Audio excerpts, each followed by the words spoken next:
नमस्ते। आज हम पाठ 4 गान युद्ध पढ़ेंगे।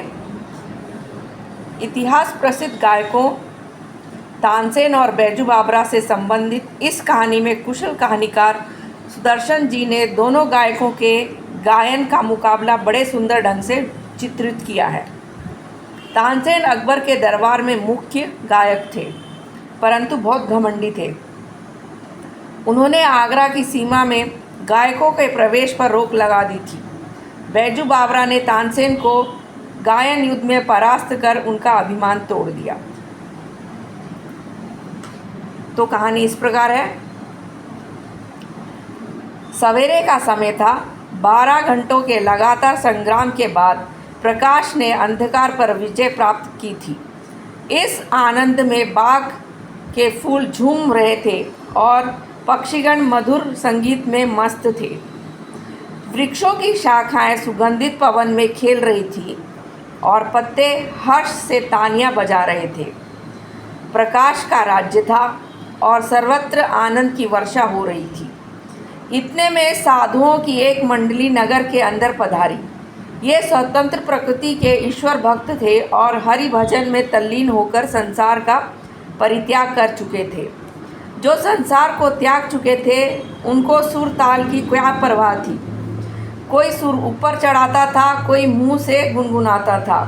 ये अपने राग में मग्न थे कि सिपाहियों ने आकर घेरा डाल दिया और हथकड़ियाँ पहनाकर उन्हें अकबर के दरबार में ले चले। अकबर मुग़ल बादशाह थे। उनके प्रसिद्ध गवैये तानसेन ने यह शर्त रखी थी कि जो मनुष्य गान विद्या में मेरी बराबरी ना कर सके वह आगरा की सीमा के अंदर ना गाए, और यदि उसने ऐसा किया तो वह मृत्युदंड का पात्र समझा जाएगा। बेचारे वनवासी साधुओं को पता न था, परंतु अज्ञानता भी एक अपराध है। अभियुक्त दरबार में पेश किए गए। तानसेन ने गान विद्या के कुछ प्रश्न किए। साधु उत्तर में मुंह ताकने लगे। अकबर के होंठ हिले और सब साधु तानसेन की दया पर छोड़ दिए गए। उसमें दया का भाव कम था। मृत्युदंड की आज्ञा हुई। केवल एक 10 वर्ष का बालक छोड़ दिया गया। अबोध बालक है, इसका दोष नहीं। बालक रोता हुआ आगरा के बाजारों से निकला और सिर पीटता हुआ जंगल में जाकर अपनी कुटिया में लेटकर तड़पने लगा। बाबा, तू कहाँ है? अब कौन मुझे प्यार करेगा और कौन मुझे भक्ति का मार्ग बताएगा?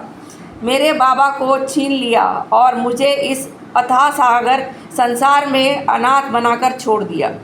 अब मेरा कौन पालन पोषण करेगा और घोर संकटों से रक्षा करेगा?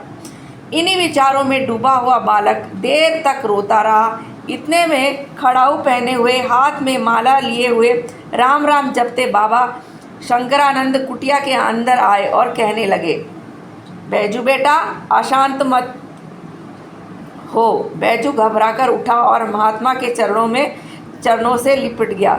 बिलक बिलक कर रोते हुए बैजू ने कहा, महाराज, मेरे साथ अनर्थ हुआ है, मुझ पर वज्र गिरा है। शंकरानंद बोले, शांति शांति। बैजू रोते हुए बोला, महाराज, तानसेन ने मुझे तबाह कर दिया। शंकरानंद ने कहा, शांति शांति।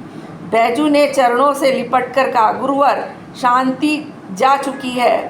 अब मुझे प्रतिहिंसा की इच्छा है, प्रतिकार की आकांक्षा है। शंकरानंद ने बैजू को उठाकर हृदय से लगाया और कहा, तुझे वह शस्त्र दूंगा जिससे तू अपने पिता की मृत्यु का बदला ले सके। बैजू उछल पड़ा और बोला, कहाँ है वह शस्त्र? शंकरानंद ने कहा, उसके लिए 10 वर्ष तपस्या करनी होगी। बैजू ने कहा, मैं इस समय गुस्से से पागल हो रहा हूँ।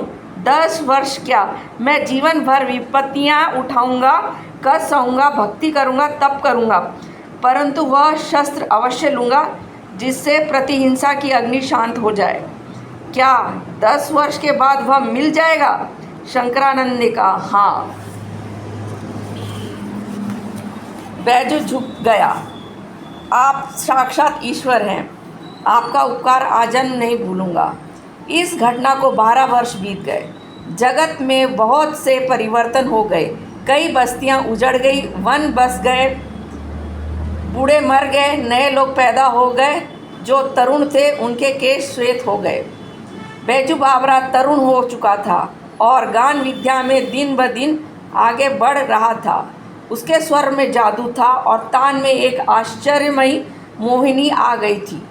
गाता था तो पत्थर तक पिघल जाते और पक्षी मुग्ध हो जाते थे। एक दिन शंकरानंद ने हंसकर कहा, मेरे पास जो कुछ था तुझे दे दिया बैजू, तू पूर्ण गंधर्व हो गया है। अब मेरे पास और कुछ नहीं है। अब तुम्हें एक गुरु दक्षिणा देनी होगी। ये पाठ आज यहीं तक करते हैं, कल इसके आगे का पाठ पढ़ेंगे। धन्यवाद।